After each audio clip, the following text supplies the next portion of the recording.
Now, the person who died was a police officer who was on his way home in the northern part of Taipei in Danshui. He was killed by falling bricks. And now the people injured, more than 21 people were injured. They were mostly light injuries, and they were injured by being blown off their scooters or being hit by fallen trees. In fact, that in northern Taiwan, in Taipei where we are, that's the bulk of the damage were falling trees. But the winds were so strong. At one point, they were at 162 kilometers per hour at its strongest when they hit Taiwan.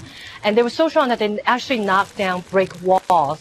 So it was quite dangerous to be outside, but some people like this police officer had to be outside. So that's what we're seeing right now. And in other parts of Taiwan, even though the typhoon has basically, the eye of the typhoon has left Taiwan, is headed toward the sea, towards mainland China, in the periphery still covers much of Taiwan. So in the central and southern parts of Taiwan, we're still seeing strong winds and heavy rain. Although in Taipei, it stopped raining now. Yes, well, I can say that it's clearly passed in the area where you are now. As it heads towards China, is it still as strong as it was when it hit the island? Well, now it's moving at a speed of 137 kilometers per hour, which is slower, much slower than it was before.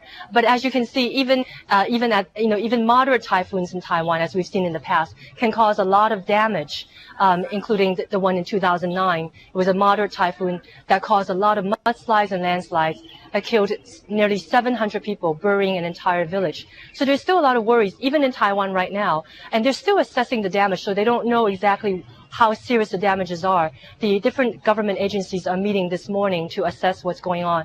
And the various local governments are sending out soldiers and other officers to check on remote areas in the mountains to see how extensive the damages are. And hopefully there won't be any more injuries or deaths. What about getting the evacuees back into their homes? Is that about to happen?